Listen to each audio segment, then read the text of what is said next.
আপোনালোকে চাই আছে টাইম এইটৰ ষ্টুডিঅ'ত মই শৰৎ গায়ন। দেশৰ কোটি কোটি কৃষকৰ বাবে ভাল খবৰ, বন্ধ নহয় PM কিষাণৰ ধন। আপোনালোকে লাভ কৰিব PM কিষাণৰ ধন। PM কিষাণৰ যি আঁচনি সেই কোনো কাৰণতে বন্ধ নহয়। কেন্দ্ৰ চৰকাৰে লৈছে বৃহৎ সিদ্ধান্ত। দেশৰ কোটি কোটি কৃষকৰ বাবে লৈ আহিছো এই ভাল খবৰ। ফুল প্লেটৰ মাধ্যমত সমগ্ৰ খবৰ জনাবলৈ চেষ্টা কৰিছো। দেশৰ কোটি কোটি জনৰ কৃষকৰ বাবে আছে ভাল খবৰ, বন্ধ নহয় PM কিষাণ। আপোনালোকে লাভ কৰিব PM কিষাণৰ ধন। ইতিমধ্যে ঘোষণা কৰিছে কেন্দ্ৰই, ঘোষণা কৰিছে এই খবৰ কেন্দ্ৰ ঘোষণা কৰিছে PM কিষাণৰ যি ধন সেয়া বন্ধ নহয়। 2031 চনলৈকে লাভ কৰিব PM কিষাণৰ ধন। 3.15 লাখ 3.15 কোটি বিত্তীয় অনুদানৰ বাবে কেবিনেটৰ অনুমান।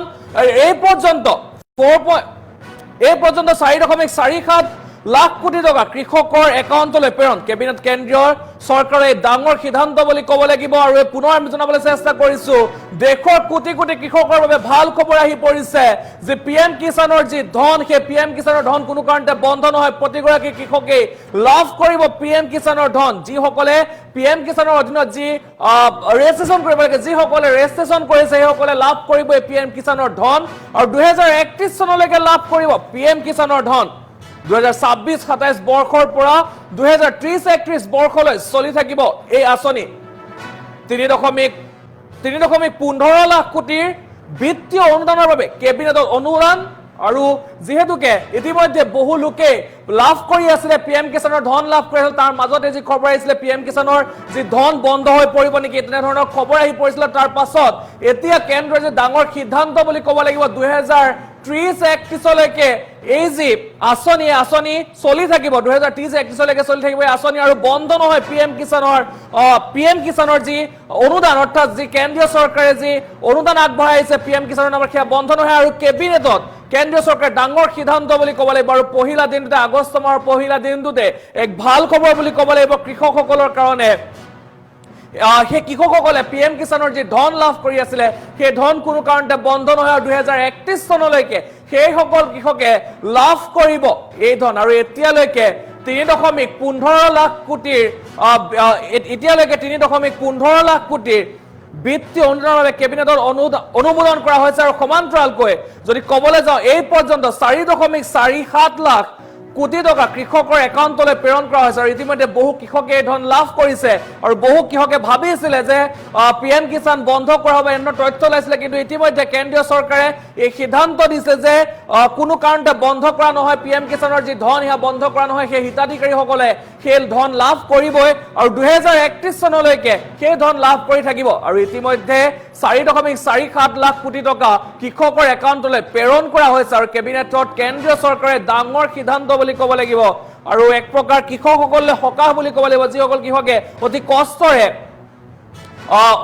অতি কষ্টৰে তেখেতলোকে খেতি কৰি পেলাই ৰাইজৰ কাৰণে সেই ধান মোকলাই দিয়ে, বা ৰাইজৰ কাৰণে জনতাৰ কাৰণে সেই ধান সেই ঘেঁহু জনতাৰ কাৰণে আগবঢ়ায়, সেইসকল কৃষকৰ কাৰণে এক ভাল খবৰ বুলি ক'ব লাগিব।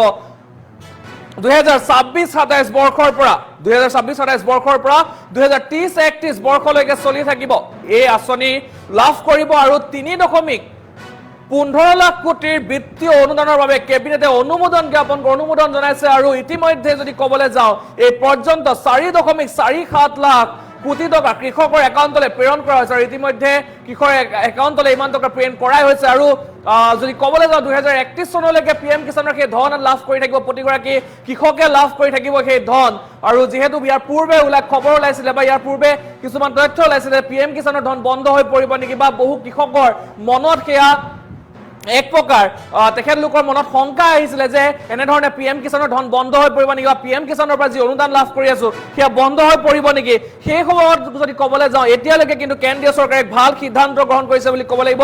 পহিলা দিনটোতে, আগষ্ট মাহৰ পহিলা দিনটোতে কেন্দ্ৰ চৰকাৰে এই সিদ্ধান্ত দিছে যে বন্ধ কৰা নহয় PM কিষাণৰ ধন, কোনো কাৰণতে বন্ধ কৰা নহয়। আৰু 2031 চনলৈকে চলি থাকিব এই আঁচনি। 2026-27 বৰ্ষৰ পৰা 2030-31 বৰ্ষলৈকে চলি থাকিব PM কিষাণৰ যি সুবিধা লাভ কৰি থাকিব প্ৰতিগৰাকী কৃষকে। যিসকল কৃষকে PM কিষাণৰ লগত তেখেতলোকে যি PM কিষাণ যি আঁচনি তাত ৰেজিষ্ট্ৰেশ্যন কৰি থৈছে সেইসকল কৃষকে কিন্তু 2031 চনলৈকে লাভ কৰি থাকিব পিএম কিষাণৰ ধন লাভ কৰিব আৰু ইতিমধ্যে 3.15 লাখ কোটি বিত্তীয় অনুদানৰ বাবে কেবিনেটত অনুমোদন জ্ঞাপন কৰিছে গতিকে কোনো চিন্তাৰ কাৰণে আপোনালোকৰ পিএম কিষাণৰ ধন আপোনালোকে লাভ কৰি থাকিব কোনেও চিন্তা কৰিব নালাগে যেহেতু কেন্দ্ৰীয় চৰকাৰে ইতিমধ্যে জনাইছে কেবিনেটত ইয়াৰ যেহেতু কেবিনেটত আজি সিদ্ধান্ত গ্ৰহণ কৰা হৈছে তাৰ পাছতে এতিয়া সেই কৃষকসকলৰ মুখত এক অত্যন্ত সুখৰ হাঁহি অহা দেখিবলৈ পোৱা গৈছে যিহেতুকে তেখেতলোকে অতি কষ্টৰে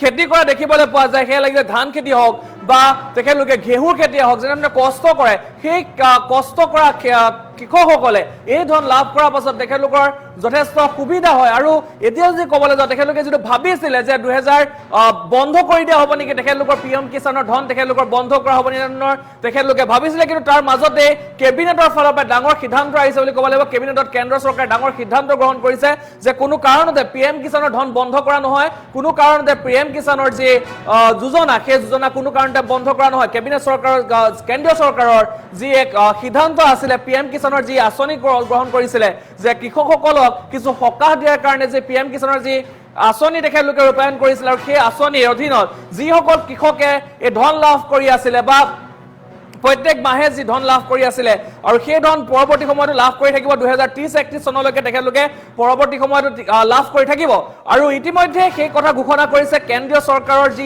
কেবিনেটত সেই কথা ঘোষণা কৰা হৈছে আৰু যদি সমান্তৰালকৈ যদি মই ক'বলৈ যাওঁ যে 3.15 লাখ কোটি টকা কোটিৰ বিত্তীয় অনুদানৰ বাবে কেবিনেটে অনুমোদন জনাইছে ইতিমধ্যে আৰু সমান্তৰালকৈ যদি ক'বলৈ যাওঁ যে 4.47 লাখ কৰোৰ টকা কৈও বেছি অৰ্থাৎ 4.47 লাখ টকাতকৈও অধিক টকা ইতিমধ্যে কৃষকসকলে লাভ কৰিছে আমি জনাই আছো এই মুহূৰ্তৰে খবৰ আমি জনাবলৈ চেষ্টা কৰিছো টাইম 8ৰ দৰ্শকক ইতিমধ্যে যি খবৰ আহি পৰিছে 2031 চনলৈকে পিএম কিষাণৰ ধন লাভ কৰিব প্ৰতিগৰাকী কৃষকে যিসকল কৃষকে আঁচনিৰ অন্তৰ্ভুক্ত হৈ আছে সেইসকল কৃষকে ধন লাভ কৰিব আৰু সমান্তৰালকৈ যদি ক'বলৈ যায় সমান্তৰালকৈ যদি মই কওঁ যে বহু লোকে ভাবিছিলে যে পিএম কিষাণৰ ধন বন্ধ হৈ যাব কোনোবা ক্ষেত্ৰত পিএম কিষাণৰ ধন লাভ নকৰিব নেকি তেখেতলোকৰ মনত